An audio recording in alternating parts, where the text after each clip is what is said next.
আসসালামু আলাইকুম আপুরা, আজকে আপনাদেরকে দেশি মুরগির রেসিপি দেখাবো। প্রথমে তেজপাতা, পেঁয়াজ কুচি, কাঁচামরিচ লম্বা করে কেটে নেবেন, সাথে পেঁয়াজের পাতাও অ্যাডজাস্ট করে দিলাম। এবার হলুদের গুঁড়া, মরিচের গুঁড়া, মশলার গুঁড়া, আদা বাটা, রসুন বাটা, পেঁয়াজ বাটা ও নারকেল বাটা। তেল গরম হয়ে আসলে পেঁয়াজ কুচিগুলো ঢেলে দেব, হালকা নাড়াচাড়া করে দেব।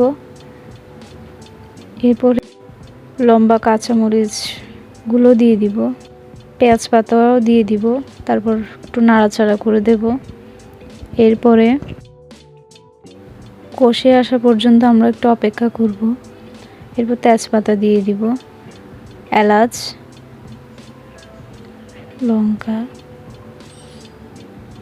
দিয়ে দিব, এরপর একটু নাড়াচাড়া করে দেব। এরপর হলুদের গুঁড়া, মরিচের গুঁড়া, মশলার গুঁড়া, আদা বাটা, রসুন বাটা, নারকেল বাটা সবগুলো উপকরণ দিয়ে দিব।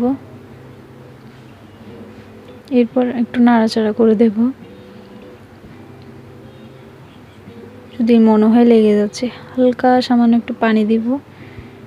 এরপর দেখতেছেন কষিয়ে আসার পর বুদবুদ করতেছে, আমরা পরিমাণ মতো লবণ দিয়ে দিব।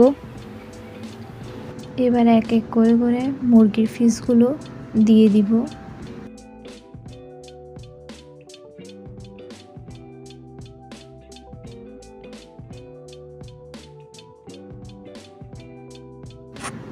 একটু নাড়াচাড়া করে দিব যাতে মুরগির পিসগুলোতে মশলাগুলো লেগে যায়। তারপর টমেটো দিয়ে দিব। টমেটোটা মূলত মিষ্টি লাগার জন্য দিচ্ছি,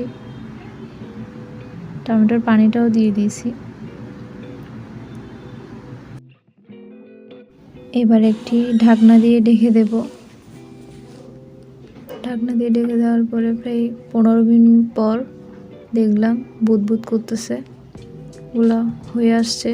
এখন দেখব লবণের টেস্টও দেখব ঠিক আছে নাকি।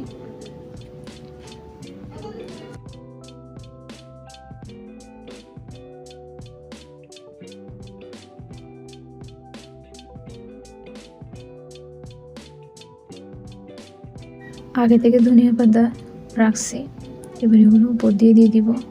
মুরগিতে আর একটু পানি দিছি, দিয়ে দিব। এরপর একটু যখন দেখব কষে আসছে, এরপর এগুলো নামিয়ে নিব।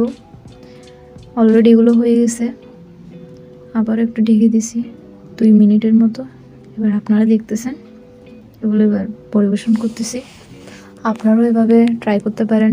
আর আমার ভিডিও যদি ভালো লেগে থাকে, লাইক এবং সাবস্ক্রাইব করে আমাদের পাশে থাকবেন। ধন্যবাদ। আল্লাহ হাফেজ।